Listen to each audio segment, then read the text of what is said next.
Welcome to your favorite comic book channel, Cartoonist Cafe. My name is Ed Piskor. And I'm Brian Moss. We are going to take a look today at the People's Comics, specifically the Death of Fritz the Cat storyline, and there's a lot to talk about where that is concerned. But first, we've got to let you guys know about the Cartoonist Cafe Patreon. The King Kayfabers on the Patreon completely mitigate that kayfabe effect by getting access to all of our videos before anybody else. Now, without further ado, People's Comics, #1, the first appearance of that famous Fritz the Cat story. This comic is from 1972, Golden Gate Publishers Company, whoever that is. Sound like some San Francisco thing. Yes, sir. San Francisco right down there. Yep. Yeah, who knows who put this one out, man.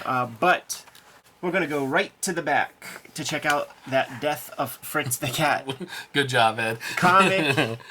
This video is brought to you by the Cartoonist Cafe Patreon. 3 different levels of support at the Cartoonist Cafe Patreon, including the King Kayfaber level, which completely mitigates the kayfabe effect by delivering those supporters all the videos before anybody else gets them. Ultimately, our videos are brought to you by the books that we make. Brian Moss, co-host on this episode, has Outer Heaven 1 out, working on issue #2, and these books are available at his Etsy store by way of his Instagram. This is his contact information right here. If you're interested in getting your hands on Outer Heaven, make sure you hit him up.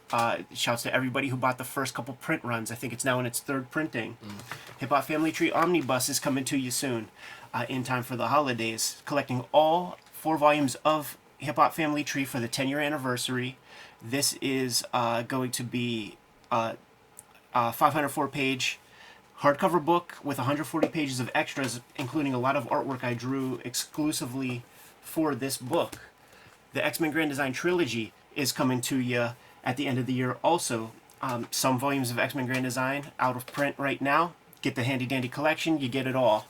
Red Room Crypto Killers 1 and 2 are out right now as of this recording. It is the last season of Red Room Comics. 2 trade paperbacks of that are out there in the wild. Jimmy has Street Angel Princess of Poverty forthcoming. It is a companion piece to Street Angel Deadliest Girl Alive, and if you have both volumes, you have all of Jimmy's Street Angel content to date. And True Crime Funnies has sold out for Jimmy, but he is rushing to press a new print run for this fall. But you could read the entire True Crime Funnies at Jimmy's Patreon. He is also the author of Hulk Grand Design and the artist behind Plain Jane's. Now that we're done paying the bills, let's get back to the video. And there is some good conversation to have around this comic. The interesting thing about how I came across this book was it's in Yellow Springs, and it always eluded me because, you know, we watched the documentary hundreds of times, and he always talks about, like, killing off Fritz the Cat. And I was always curious about the context of it when that was, like, because it's just kind of passive when he explains it. So to find this comic at a comic book shop called Dark Star, it's been there forever. They actually have original art, like James O'Barr and all that kind of stuff there. So super hippie store. And this copy was found in dead stock. And I think they have a few of them. So it was one of those things to actually, like, get access to this. Kind of like a new book, right, Ed? Right. So it's like, was really exciting, so I'm glad to show this today. You know, we did some deal with Ralph Bakshi and crew. We did a shoot interview with Ralph Bakshi. We asked Ralph Bakshi, what's up with Crumb? Like why is he so salty about the flick or whatever? There was a second Fritz the Cat movie that people forget about that is not adapting any Robert Crumb stuff. So there must have been some, like, 2-picture deal, some, like, weird legalese that made it possible for them to do that stuff. There were other movies, man. Heavy Traffic has an absolute crib of Robert Crumb aesthetics in a couple scenes here and there, like just pencil kind of dashed in. So you know how Bakshi would just kind of stitch in weird shit, just be an artist about stuff. Right, totally. So at the height of Fritz the Cat, where Robert Crumb could have cashed in some way. You know, it's an adults-only cartoon, so the mileage may vary. You know, it's not going to be plushy dolls or something, but maybe it is. Well, you know? think about it. In our childhood, they had Rambo, cartoon and action figures. Yeah, RoboCop, Toxic Avenger became the Toxic Crusader. Think about that. All the titties in that movie. Right, exactly. So, he could have juiced it. Totally could have jumped into mainstream easily. And what does Crumb do? He pivots away from that and does one of the most uncommercial things ever. Does one swan song story for Fritz the Cat that, by the way, isn't even mentioned on the cover or anything. It's buried in the back of this comic. Yeah. You know, he would just do these comics that would have all different titles, so you would have to, like, chase him down. Right, like, exactly. You never knew, like, you know, what's the next Crumb comic. It's, even, like, when I was buying Crumb Contemporary, it was, like, Mystic Funnies and Self-Loathing Funnies and, like, just all, you know, different stuff. So, kills off the character. We know that. So let's follow along and see what the deal is, dude. Up front, it turns out those Hollywood tour buses that would have Karens from the Midwest go see the Houses of the Stars, that should exist a long time ago even, man. They're outside of the palatial estates of Fritz the Cat, but inside that fence, dude, he's going Leonardo DiCaprio in Once Upon a Time in Hollywood, and is being decadent by messing with his, like, alligator girl. This is their kind of foreplay, but he's kind of like done with it, dude. His dick don't get hard anymore like it used to. He needs some extra. He needs some extra something fresh. Nastiness in his life. Great cartooning in this sequence where there's a guy at the door, and you have the alligator chick. She's not opening her trap at all, but when she does, you see Fritz the Cat is like hidden inside of her mouth, like snooping by, pops out of her mouth. Just very, very, very disturbing looking stuff. It's like such a sphincter of a mouth right there. It's interesting because I don't read too much Crumb, not of anything besides the fact of time. But to go through this was like such a great experience and appreciation for his actual like technique, penmanship, and storytelling combinations. Yeah. And so I really believe that it holds a lot of great qualities of what we would consider as Robert Crumb, you know? Oh, of course. Yeah, you know? Quintessential Crumb. Some interesting stuff that like I do not associate with Crumb, like this background. Right, that's weird. Never seen that before. And if you take a look, he has 3 different approaches to that, man. He's got a hatching where all the lines are going in the same direction. He's got this weird shape that I've never seen in any other comic that comes to mind. And then he has like a more classic, tapered, crosshatch style. Right. That is sort of taking care of that.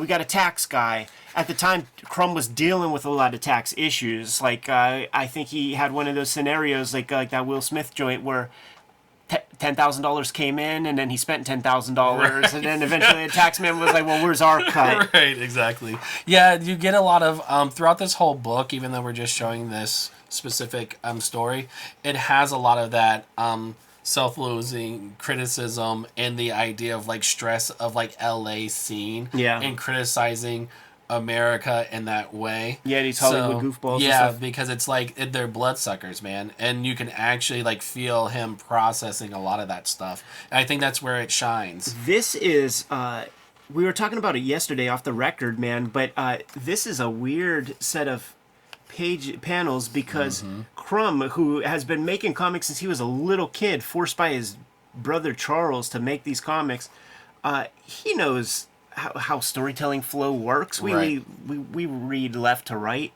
but he wants us in both of these panels to read the Fritz the Cat part first, so he puts it up higher, but you naturally will go there. Right. So this is the response, and this is the initial piece, and he does that on both of these pages, and it's just bad. It's just bad storytelling. Yeah. And it kind of shocks me for a guy who, at this point, this might be his like 5,000th comic page that he's drawn, that he would do that. You know, you simply could just flip the orientation, right? Yeah. and have your guy speak first.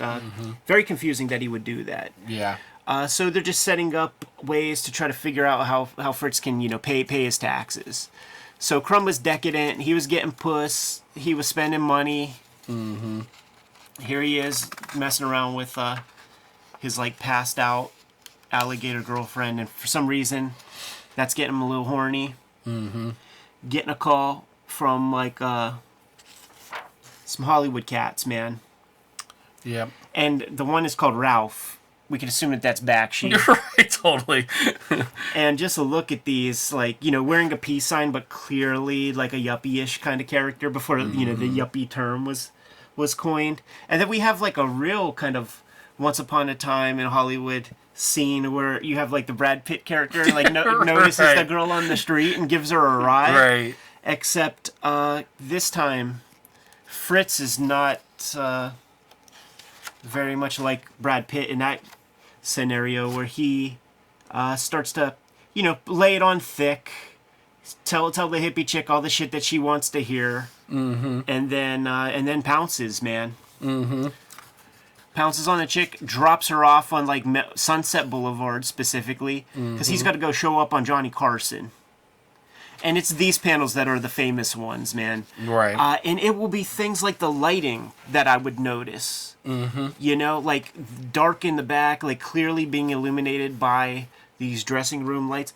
It would be the sort of accuracy of everything that I would notice. It felt like real lighting on these car tires. Mm-hmm. It has like it's interesting. It goes to like a more realistic, grounded feel, right? Yeah. Mm-hmm. Got your Johnny Carson type guy. It almost looks like Johnny Carson. Oh, it's nailed. Yeah, totally. And it's funny because because I deal with some of the same grievances dealing with corporations, as an artist. So it's funny that this is like a story that's like timeless almost in that same sense, Yeah. We've all been there. So now what he wants to do is go home and watch himself on TV, taped earlier in the day. But the old ostrich girlfriend that we all know about, we know what's coming. Yeah. She is showing up. And this very well could be around the time that, Crumb pivoted from his girlfriend Kathy, who's in that documentary, to Aileen. Mm-hmm. And he would always say stuff about that Kathy chick. I was like, it was a tough breakup. She's a crazy girl. Mm-hmm. And so she's showing up and she's basically supplicating so much, be like, I just want to fuck, man, just fuck me, just take me home, let's do it, I'll do anything, man, you could beat me up, you could do this, you could do that, and that actually, when she says anything, like anything, like that starts to make him wonder a little bit. Right. Look at his gear, dude. He's got like an ascot on, or like some Roman Polanski poofy like prom shirt. I like the contrast between like him going to the set, this like dealing with like predatorial people, to him going to this like rundown apartment, and then it comes into like, not saying that he would be the predator in this sense, but like it's an interesting dynamic of contrast. I mean, he kind of is, it's like in this world, man, everybody's a predator. Yeah. There's a hierarchy, right? And it seems that the females are on the lowest rung, but at least she jabs an ice pick in his head. Right. So, he's going back to her pad, which I would say, kooky chick like this, probably a good move. Don't bring her to the mansion. She might not want to leave. Mm-hmm. And you find out that she's got a impending potential dance career, so it gives Crumb an opportunity to draw this chick in all kinds of different poses.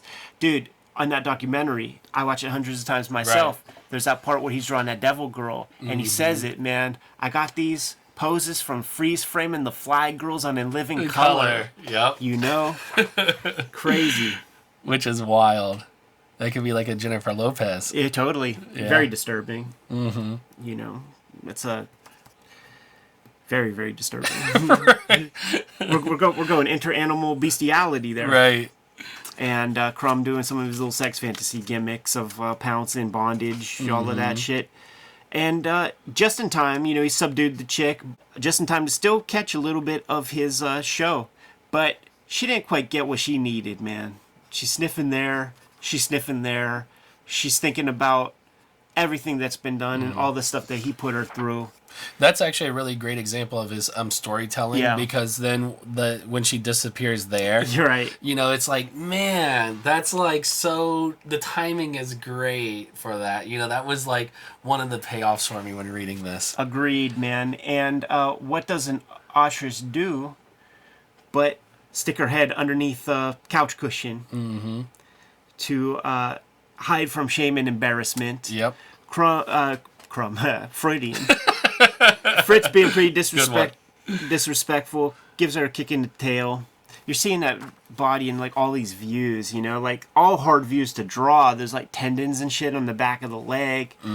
All hard views to draw. As he splits from the apartment, she goes full kind of Glenn Close, Fatal Attraction type joint, plucks that ice pick into his head. We would not know that it is an ice pick if he wouldn't have said. We wouldn't know what that is. Right. And I think that that's a storytelling piece that that Crumb knew instinctively as a creator. That I should probably put that in there so that people know and understand what that is. She leans over, "Hi yourself, smartass," as the blood pools. You have a neighbor who's going to be narking on her sooner than later, with a final caption that says, "Violence in the media. There's never another Fritz the Cat comic strip." But he would revisit the character on comic covers for things like the Complete Crumb comics. Right. He did a Fritz the Cat collection and other little drips and drabs here and there. But this is pretty much it, dude. Like, that Hollywood stuff soured him on a character that he was drawing even as a teenage boy, maybe even in single digits of age. But he totally kind of graduated from that character, did everything that he could with it, and wrote him off. And unlike a Marvel, Jean Grey or somebody like that, motherfucker stay dead. Right. It's beautiful. It's interesting because it concludes that question, from watching the documentary. Yes. And then you also get this, it's almost like melancholic in the way that it's like the idea of something that's with you that long turns into, something that you're repulsed against. You know what I mean? Yeah. So it's really relatable in a really expressive way. Totally, man. Thank you so much for bringing this on by. For sure. Kayfabers, like, follow, subscribe to the YouTube channel. Hit the bell so that we can notify you when new videos are available. Hit up the Cartoonist Cafe Patreon. Mitigate the kayfabe effect by becoming a King Kayfaber. Get all the videos before anybody else. Get access to our chat room while we record these streams. Brian has Outer Heaven #1 impending. I believe #2 is going to be done pretty soon. And you can order these comics through Brian specifically. This is his Instagram. Add him on the social media channels. You'll have access to his Etsy that way, and he'll let you know whenever there are fresh issues available. Hip Hop Family Tree Omnibus is coming to you soon. Collecting 4 volumes of Hip Hop Family Tree inside of a big hardcover. 140 pages of additional material is going to be inside of those hardcovers. So, celebrating the 10-year anniversary of Hip Hop Family Tree, we're bringing you this big book, The Ultimate Statement, and X-Men Grand Design Trilogy is going to be coming out in time for the holidays. Also, this is going to collect all of my X-Men Grand Design story. Issue or two of that, a volume or two of that are out of print, so it'll be your way to get all of it in one clip. Red Room is the latest effort that I'm putting out there. There are 2 trade paperbacks out in the wild, and Crypto Killers is the new miniseries of Red Room that is out there.